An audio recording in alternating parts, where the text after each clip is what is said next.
Previously. Bugs, my friends. Bathroom of dank and dreariness. Don't you rustle behind me, Wind. Yep. Yeah, no. Another dead body. Great. That's the guy. He was wearing that watch and had that wallet with that credit card. Uh-oh. Am I in denial or something like that? Alright, with the power box working again, the door was unlocked. Did I go through? Yes, we did.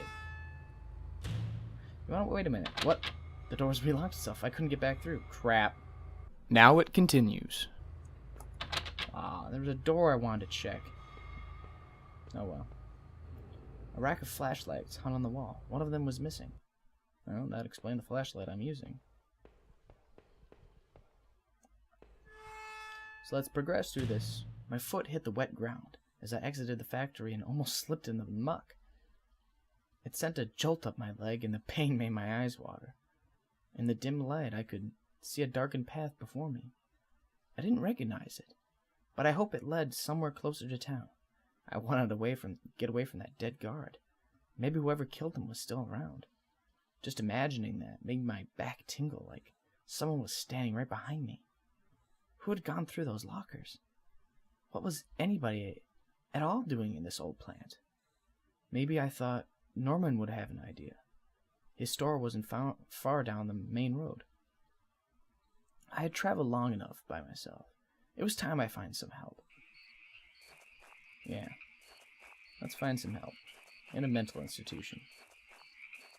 A rusty old truck had careened off the road and into the guardrail. Its front was crushed and its windows had all smashed. Judging by the rust, it had been there a while. B2, B2, B52, what up? Hike! Alright. I raise my flashlight in the air sometimes. Saying, ayo, that fence got a hey-yo. Don't question me. I admit to not being able to sing very well, but hey, that's part of the deal. The garbage bin was a disgusting mess of rotten food and slick black bags. I saw a thin greenish corner poking out from one of the bags. It was my driver's license. It looked damaged. Did I take it back? Sure. I cleaned the card off as best I could. It looked pretty beat up. I was amazed to have found my credit card and now this. I tucked the card into my wallet, next to my credit card. Interesting. Sounded like it was going to start raining again. Uh-oh. Get inside. I'd entered Norman's place. This was the back of the store that he ran. It was oddly quiet, except for the faint sound of a television.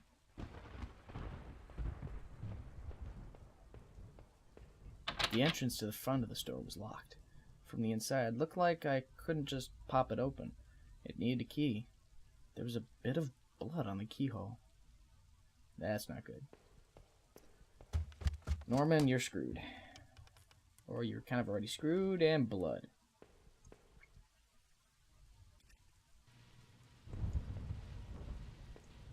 What was this? It looked like a pull chain hanging from the ceiling. I wonder where it led. Did I pull the chain? Not right now. Somehow I was too afraid to see what was up there for myself. Maybe it was for the best. Jesus. I couldn't believe what I was seeing. Norman. A coworker. And one of the few friends I had in this town. Lay dead beside his armchair. At least he died comfortable. His face and shirt were covered in blood. It looked like he'd been shot trying to get up. His eyes were still wide with shock. Norman, you deserve better than this. Did I close his eyes? Yes. I wasn't sure if I wanted to give him peace, or if I couldn't just stand to think anymore about what was going on. Quickly, I closed Norman's eyes. So, you kill your best friend. For a Klondike bar. I'm sorry about that joke. I'd never been to Norman's place before. At least, I didn't remember ever doing so. The kitchen trash bin smelled fresh. I didn't dig through that mess, did I? Yeah, you did. I found a hairpin amongst the rotting food and trash and pocketed it. That'll help for later.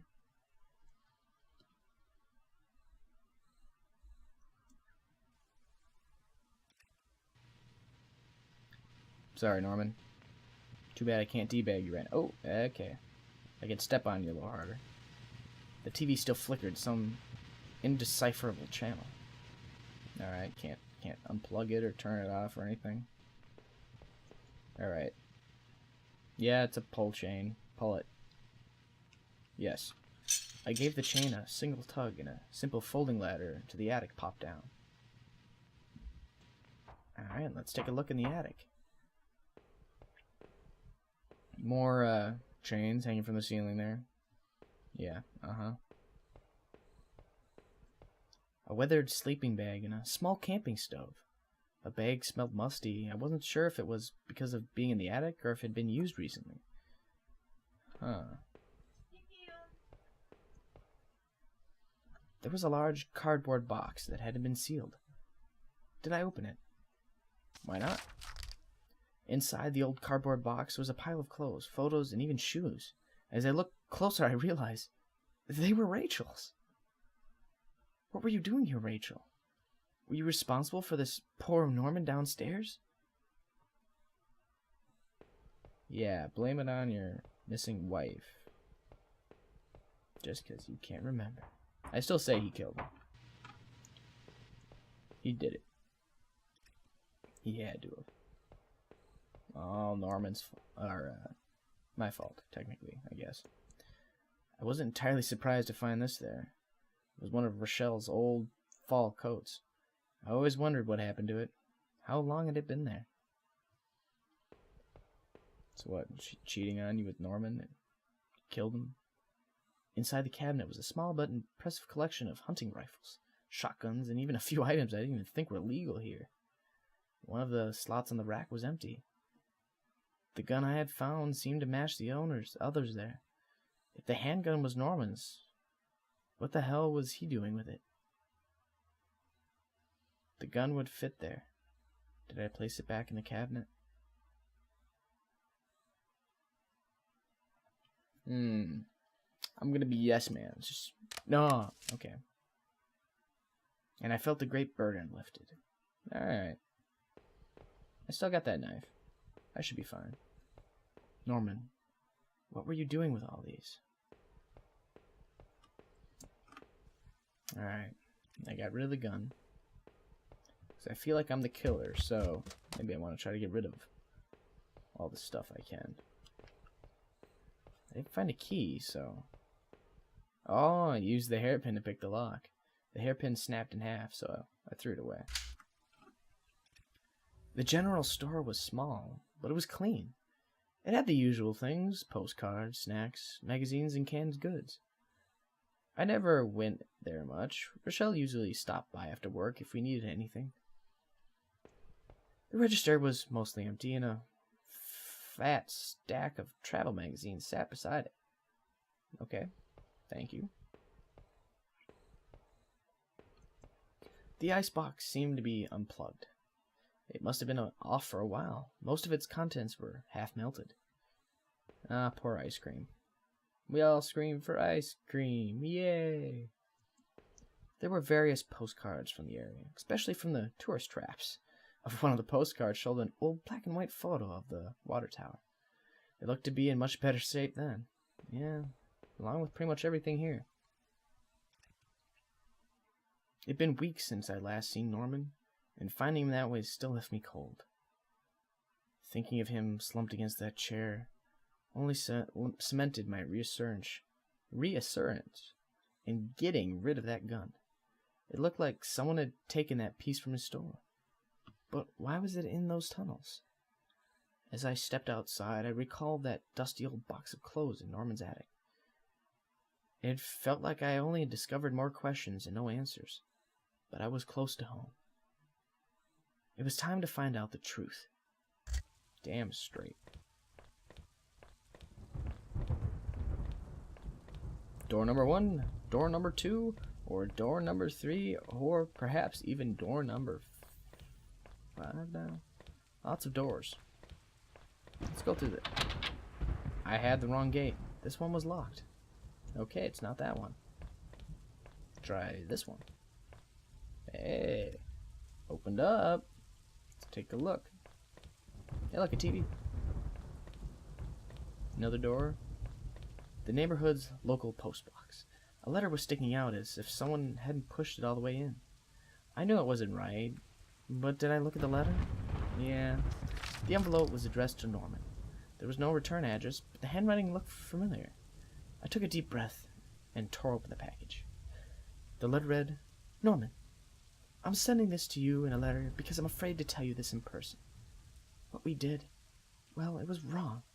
My husband isn't an easy man to be with, but he is my husband and your friend. I need some time to sort this out. Anyway, from you both, I'm going away for a while. I'm going to tell him, Norman, so don't think you can hold that against me. I'm going to tell him and get past this. Maybe we'll work it out.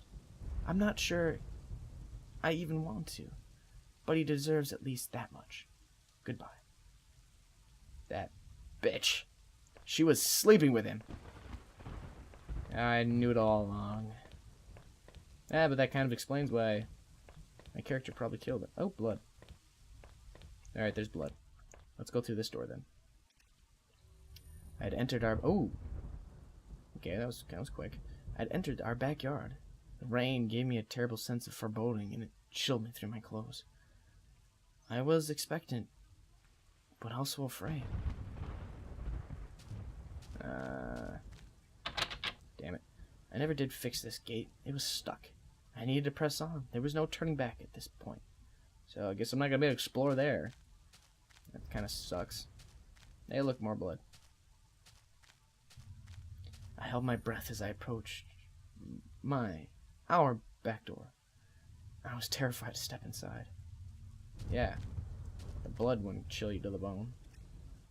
The house was painfully quiet. The only sound was my own breathing, ragged and strained. I flicked the light switch on. By the door, the power was off. Hey, look. It's my old refrigerator. My old sink. My old cabinets. My old table and chairs. The table was clean. It hadn't been used any time recently. I wonder why. Hey, look, a door. Hey, look, some stairs. And a plant and a chair. Table. Pictures. And whatever this is.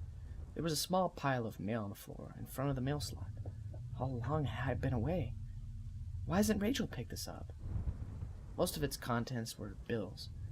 There was a credit card bill there. Did I open it? Why not? I ripped the bill open and read it. To my surprise, it said something about canceling my credit card due to non-payment. What the hell?